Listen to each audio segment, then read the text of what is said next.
There are people who always keep their distance from crowds, yet the moment a small creature walks up to them, they instantly soften, become sincere, almost as if their soul has just been unlocked. Why do they feel closer to animals than to humans? What is it in the human world that has made their heart so guarded? This video will take you into the deepest layer of that psychology, where the quiet self speaks, where wounds turn into choices, and where you may see far more of yourself than you expect. And if you want to understand what that looks like in real life, just look at this image. There is a kind of person you can easily overlook in social gatherings. They stand quietly in a corner, maintaining just enough of a smile, just enough of a voice, just enough presence so that no one pays too much attention. They choose every word carefully, as if one small misstep could upset someone. Their eyes always glance away for a split second before answering a question, as though checking whether their response is safe enough to be accepted. But then, all it takes is one small moment, for example, an older dog shuffling toward them and sniffing the palm of their hand. In that instant, something inside them softens, their shoulders relax, their breath lightens. The face that was always guarded melts just a little, like someone who has stepped into a place where vigilance is no longer needed. They kneel down and touch the animal with a gentleness you rarely see when they face other human beings. In just one brief second, you see two versions of the same person. One version constantly tense, because they must be right, must be enough, must not bother anyone. And another version soft, warm, honest, that only appears in front of creatures who cannot speak. This is not strange at all. It is the clearest sign of a quiet self, a part of them long accustomed to shrinking in order to avoid being hurt. A part that knows too well the feeling of reading someone else's mood, choosing words carefully, forcing a smile even when their heart is exhausted. That is why, when they stand before animals, they feel returned to themselves. No one scrutinizes them, no one expects anything from them, no one questions why they are quiet, why they avoid crowds, why they are not as open as others. Animals demand nothing of their heart, no tests, no judgments, no comparisons. They come close when they feel safe and walk away when they've had enough. A simplicity that soothes a mind too familiar with complexity. So the real question is not, why do they prefer animals? The deeper question is, what is it in the human world that has made them feel the need to stay so cautious? And then, there is another question, quieter, deeper. When someone can only breathe naturally in front of a creature that cannot speak, what does that say about how they have been treated? Because sometimes, the way they open their heart to animals reflects the very place where they once had to close themselves off from humans. And perhaps, just perhaps, that bond isn't only love for animals, but one of the last ways they remind themselves that they still know how to love when they no longer have to fear being hurt. There is something few people ever realize. Those who feel closer to animals than to humans are not running away from society. They are simply resting from a role they have been forced to play for far too long. In the human world, every interaction feels like a small stage, where they must guess where to stand, how much to say, when to smile, how softly to speak so they don't make anyone uncomfortable. They think they've gotten used to it, but that familiarity is really accumulated exhaustion disguised as habit, like a light suit of armor they never get to remove. And then, when they stand before an animal, everything disappears as if it had never existed. They no longer have to adjust their gaze, no longer have to measure the other person's mood, no longer have to wonder whether their next sentence is appropriate. All it takes is an old dog slowly walking toward them, or a cat wrapping its tail around their ankle, and their heart settles. They exhale a breath they didn't even know they'd been holding. In that moment, they are no longer the person who tries so hard to be perfect so they won't disappoint anyone. They become themselves, simple, soft, unperformed. Someone watching from the outside might think, yeah, they just love animals. But look closely, and you'll see something else. Around people, they walk like someone stepping on thin ice, testing each step to see if the surface will crack beneath them. But around animals, they walk like someone moving across familiar ground, knowing this place will never betray them. No one says it out loud, but you can feel the difference in their breathing, in the way their shoulders lower, in the sudden quiet that enters their eyes. It's not the cuteness of liking pets. It is the moment a guarded heart stops guarding, This non-performance is not something they intentionally create. It is like a natural reflex, the body restoring itself to its original state. Humans make them cautious, animals do not. Humans force them to choose their words, animals don't care what you say. Humans react in unpredictable ways. Animals respond only to what they genuinely feel. With animals, they do not fear being misunderstood. They do not fear being judged. They do not fear being assigned emotions they do not carry. They do not fear their silence being seen as coldness, or their sincerity being mistaken for weakness. Around animals, everything returns to what it really is, without any filters in between. There are days when they feel utterly exhausted by the human world. One careless comment can keep them awake all night. One cold glance can make them question themselves for an entire week. Sometimes they leave a gathering with their heart still racing, unsure why. And those around them think they are too sensitive. But no one knows that every interaction for them is a small test in which they must hold themselves tightly to stay within the boundaries of acceptance. They perform not to impress, but to survive a world full of emotional fragments. So when a creature without words approaches, that whole defense system collapses like a thin wall meeting the wind. No one expects anything from them. No one demands that they be interesting, charming, sociable, or strong. The animal only needs their presence, and that alone is enough. That enough is as light as a thin blanket their soul hasn't felt in a very long time. Strangely, it is in those moments that they are the most beautiful. No strain, no rigidity, no self-containment. The beauty of non-performance is a beauty no one tries to create, yet it feels the most real. If you've ever seen someone stroke a cat as if they were touching something sacred, or kneel down to talk to a dog like speaking to a long-lost companion, you will understand. It is not an act, it is a homecoming, and this is what overturns every assumption about them. They are not avoiding people. They are avoiding places that force them to wear masks. They are not afraid of connection. They are afraid of connections built on conditions. They are not cold. They are simply tired of living according to molds that were never theirs. When no one demands they be right, they become gentle. When no one demands they be pleasing, they become warm. When no one forces them to be strong, they become strangely tender. Animals, in their simple honesty, offer them a peace humans often do not know how to give, and within that peace, they find themselves again, not the edited version shaped for the crowd, but the original version they thought they had lost long ago. In the end, what they seek is not love from animals, but a place where their heart does not need to perform in order to exist. There are things that happen inside us so quietly that even we cannot hear them, yet they shape the way we choose who to approach, who to keep at a distance, and where we feel safe. For people who feel more connected to animals than to humans, the story doesn't end at personality or preference. It is tied to a subtle mechanism the brain has learned over time: the emotional protection mechanism. Humans are inherently complex, not only in behavior, but in the emotional signals we exchange. A fleeting glance can carry both expectation and judgment.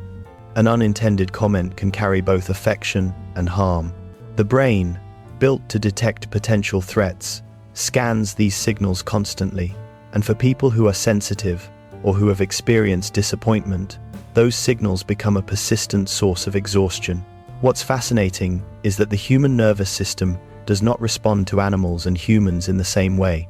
When standing in front of a person, especially a stranger, not only does the heart, but the brain itself becomes more active. The amygdala, the center of fear and vigilance, lights up.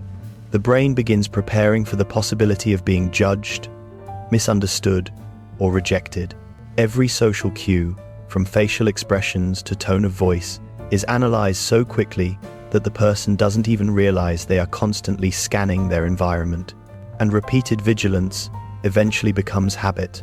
In contrast, when standing before an animal, the brain lowers its guard. Animals do not speak, do not twist meanings, do not shift emotional tones the way humans do. A wagging tail, a soft meow, a tiny creature curled beside them. These are simple signals. The nervous system reads instantly. Safe. In that moment, the amygdala stops ringing alarms. The sympathetic system calms down. Breathing becomes deeper. Shoulders relax. And then the body enters what psychology calls a biological safety state, a state where a person is allowed to be themselves. No defense, no interpretation, no effort, no forced strength. There is also another reason, subtle but deep. People who bond strongly with animals often possess a naturally high level of empathy. Empathy is not weakness. It is the ability to feel even the faintest emotional signals. But that very ability, in a socially volatile world, becomes a burden. The brain of a highly empathetic person works non-stop like a radar. Is that person sad? Are they upset? Are they disappointed? Should I adjust myself? Everything turns into a sophisticated chain of processing that drains them in ways others cannot see. But animals are different. They send single-layer signals. If they like you, they come close. If they're tired, they walk away. If they trust you, they lie down. The brain doesn't need to analyze much, doesn't need to decode layers of emotion, doesn't need to wonder, am I doing something wrong? This simplicity acts like a healing structure, giving highly sensitive people a natural refuge. We also cannot ignore a scientific factor. Humans, when interacting with animals, produce oxytocin, a hormone linked to trust and bonding. Just by stroking a cat or hugging a dog, oxytocin rises, much like when you hold a person you deeply trust. But unlike with humans, when you hug an animal, the brain does not doubt the intention. It doesn't raise questions, doesn't fear betrayal, doesn't fear the animal will change its feelings tomorrow. Oxytocin is released without accompanying risks. This creates a positive feedback loop. The more time they spend with animals, the calmer their nervous system becomes. The calmer they feel, the more they want to stay connected. And if you step back, you'll see a truth so simple it touches the heart. Animals do not activate the emotional wounds that humans do, but humans do. When someone has experienced disappointment, betrayal, judgment, or isolation, the brain learns to be cautious of other people. Not because they are pessimistic, but because they were once hurt precisely where they expected to be loved. And when the brain learns that human connection can hurt, it searches for a safer place to connect. Animals become that place, not because the person is weak, but because their brain has chosen a gentler option for the heart. None of this makes them strange. In fact, it makes them deeply human. Their body is doing exactly what it needs to do, protecting the softest part inside. Those who feel close to animals do not lack social skills. They lack safety. It's not that they don't understand people. They understand them too well, so well that the heart must withdraw to avoid being worn down further. And when they stand before animals, they see a version of the world they once wished humans could offer. A place where you don't have to perform in order to be loved. There is a delicate moment only those who've lived through it can understand. When a small animal voluntarily lies down beside you, your body understands, I don't need to be on guard anymore. And when that happens often enough, the brain begins to remember, this place is safe. This place will not hurt me. This place allows me to breathe. And in that breath, a person discovers the deepest truth about themselves. It turns out the heart is not seeking the simplicity of animals, but the safety that animals instinctively offer. And it turns out, all along, the brain has simply been trying to guide them back to a place where they can live truthfully, without fear. There is a very strange moment in the journey of understanding people who feel closer to animals than to humans. It doesn't come from watching them smile at a dog or stroke a cat. It doesn't come from the gentleness they offer so instinctively. It comes from observing them when they return to the crowd. When they stand back in the human world and you suddenly see the entire truth you once overlooked. You see the way they gently tighten their hands together, as if to reassure themselves. The way their eyes shift slightly to scan the air around them. The way they speak just enough not to draw attention, yet not so little that they appear cold. You see the way they try to become something the world will accept, not because they don't know they are lovable, but because they once learned how deeply rejection can hurt. And in that moment, the truth strikes like a cold gust of wind. They do not love animals more than humans. They are simply loved correctly by animals. A truth so simple it feels almost cruel. Because when we say, I feel more comfortable around animals than around people, what we are really saying is, I have been hurt by humans in ways animals could never hurt me. This isn't a realization that makes people break. It is a realization that makes them quiet. A kind of quiet that slows the heartbeat. A kind of quiet that makes you realize you have misunderstood yourself this whole time. We once thought we were introverted. We once thought we disliked socializing. We once thought we weren't good at conversation. We once thought we were hard to fit in. But the truth is we weren't. We were simply holding ourselves too tightly in front of others. And animals were the first place in our lives that showed us what it feels like not to hold on anymore. We didn't realize that the peace we feel with animals is the very feeling we have longed for from humans, but did not always receive. When that truth opens, it doesn't shock, it doesn't hurt. It feels like a long closed door quietly swinging open, revealing a sky inside us we never dared to look at. A sky where we understand this. It's not that we don't belong with people. It's that we've never lived among the kind of people who made us feel safe. And then another layer cracks open. It turns out what we call feeling close to animals is not a choice but a healing reflex. It turns out we don't go to animals to escape, but to remember what unconditional love looks like. It turns out our gentleness never disappeared. It simply retreated when standing before a world that made it feel fragile. At this moment, the viewer is no longer an observer.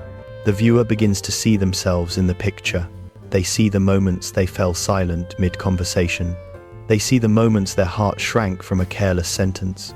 They see the moments they breathed easier sitting with a small animal than with a full-grown person.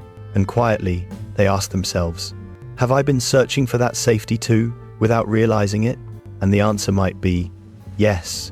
Not everyone carries the same wounds, but everyone has a soft place they hide. Everyone has a version of themselves they are afraid to reveal, fearing that if someone sees it, they might judge, abandon, or reject them. Animals don't touch that place in a painful way. They simply stay silently close enough to warm us, far enough not to demand. The moment of realization breaks open when we understand. We are not just gentle with animals. We are at our gentlest with ourselves when we are beside them. And that is what humanity has long forgotten. The ability to let ourselves be visible without fear of being wrong. This understanding makes the throat tighten a little, not from sadness, but from clarity. Clarity that we are not strange, not difficult, not distant. We are simply people who had to learn how to protect ourselves too early. And animals, with their simplicity, their purity, their lack of demands, give us something the human world sometimes forgets. That love does not have to be complicated. When we understand this, it feels like a stone that has sat on the chest for years is finally lifted. Everything inside becomes clearer, lighter, deeper. It feels as if someone has placed in our hands the key to a door we have stood before for years without knowing how to unlock. That door leads to a greater truth. We do not need to change ourselves to fit the world. We only need to find the places where our gentleness is allowed to exist. And in that moment, the viewer whispers to themselves, so that's what it is. So what I've been feeling all this time wasn't wrong. I've just been searching for a place to be real. That is the moment of awakening we want to lead the viewer to. A quiet illumination, soft but deep, painful but beautiful. There is a moment in the journey of self-understanding that no one warns you about, yet anyone who goes deep enough will inevitably face. It is the moment you realize the issue was never about people, nor about animals. It was about you, the softest, most fragile part of you, the part you've hidden for so long so no one could touch it. And when this truth flashes into awareness, it doesn't break you. It hurts in a soaking way, like underground water seeping through the soil, softening every resistance, moistening the places you thought had long gone dry. You begin to understand this. Some people find peace in laughter and conversation, while you find peace in silence. Some feel most alive in crowds, while you feel most yourself when a small creature is lying beside you. Some trust in social interaction, while you trust in wordless sincerity. Everyone is finding their way back home. You simply found yours in a place few people ever look, in the heart of an animal. And when this realization opens, a light sadness drifts in. Not sadness from loneliness, but sadness from realizing that for many years, you tried to fit yourself into shapes that were never meant for you. You tried to talk more so people wouldn't think you were distant. Tried to smile at the right moments so they wouldn't think you were cold. Tried to join conversations so you wouldn't feel out of place. But the more you tried, the more exhausted you became. Not because you cannot communicate, but because you were communicating in the wrong places, with the wrong people, in the wrong environments. And when you stand before an animal, you realize you were never truly alone. You simply had not been seen correctly. Animals do not make you more lovable. They reflect the part of you humans often overlook, the gentleness you've been hiding. At this point, another truth flows in, warm yet piercing. You are not afraid of people. You are afraid of the pain people unintentionally carry. Afraid of the harmless-sounding words that cut the heart. Afraid of the glances that make you shrink. Afraid of the unpredictable shifts in emotion that leave you off balance. Afraid of the gap between words and actions. Afraid of the complexity in something that should be simple. Kindness. Animals have none of that. And because of this, you feel like yourself again when you're with them. But eventually, you realize the issue isn't choosing animals over humans. The issue is choosing a place where your softness is allowed to exist. You begin to understand more deeply that everyone has an emotional safety threshold, a limit which, when crossed, makes them retreat to protect themselves. Others may withstand noise, you cannot. Others can tolerate mild judgment, your heart sinks. Others can walk into social spaces without fear. You step gently, cautiously, like someone who doesn't want to step on an old wound. The moment you understand this, something inside you falls away.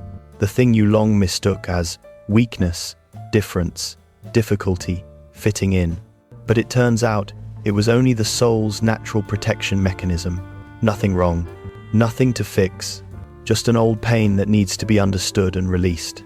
You suddenly realize, animals are not the place you run to. They are the place where you remember who you were before the world taught you to be strong, to fit in, to hide your softness. They remind you that love doesn't need to be loud, presence doesn't need to be complicated, connection doesn't need to be conditional. They remind you that your heart still knows how to love in a purity the human world sometimes makes you forget. And then, in that silence, you touch the deepest layer of awareness. It turns out what you truly need is not an animal, but a place in this world where you are allowed to live without hiding your softness. This awakening doesn't make you stronger in a sharp, defiant way. It makes you strong in a gentle way.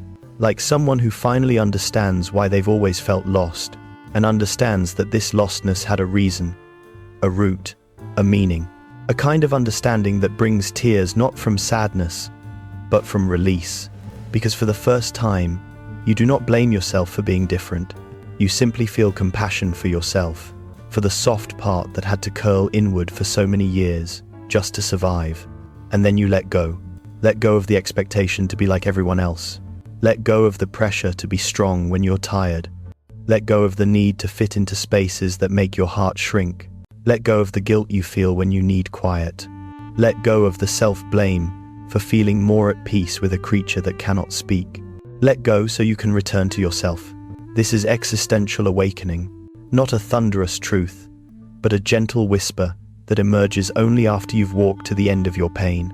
A whisper that says, people are not what hurt you, memory is what frightens you, and you are allowed to choose a place where your heart can rest.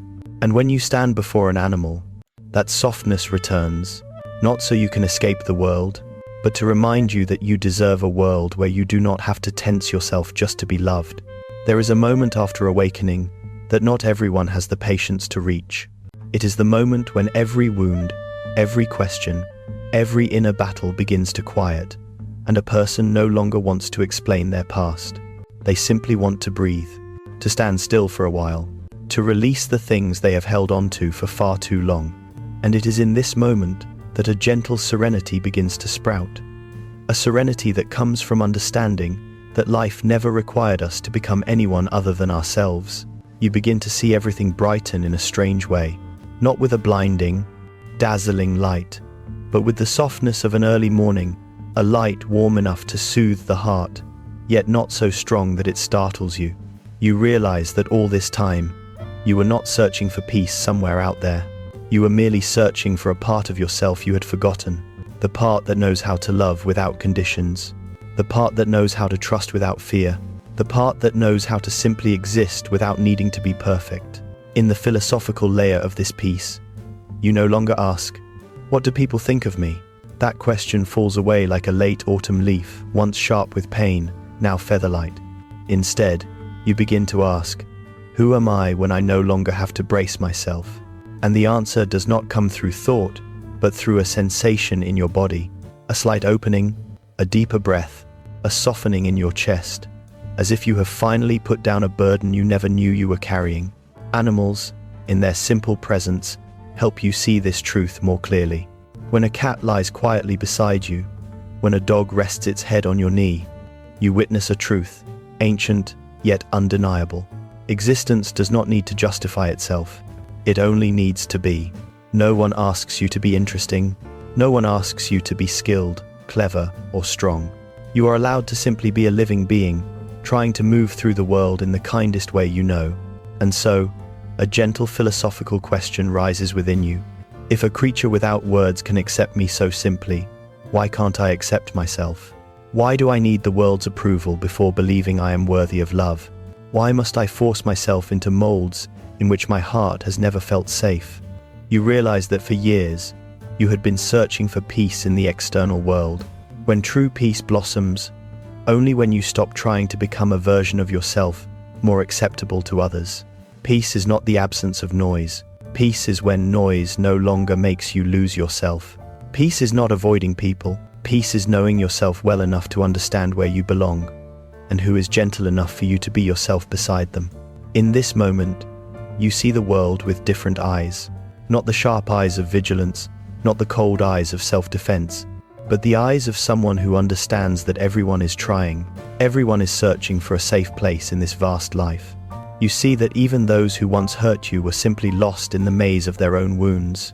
You don't need to forgive them immediately, but you no longer carry the heaviness of resentment. You place it down softly, like someone letting a small stone fall into water, a quiet plop, and the surface smooths. Old sadness, old questions, old wounds. They are still there, but they no longer squeeze your heart. They stand beside you like old companions who once traveled a long stretch of road with you. You neither push them away nor cling tightly. You simply accept them as part of your story. A chapter that has passed but does not need erasing, and it is this acceptance that softens you. In this moment, you understand that peace doesn't come from avoiding pain. Peace comes from no longer fearing it, from no longer fearing your own vulnerability, from no longer fearing your differences, from no longer fearing that the world will not understand. You only need to understand yourself, and in that understanding, you offer your soul a gentle nourishment, a tenderness toward the version of yourself that once curled inward just to survive.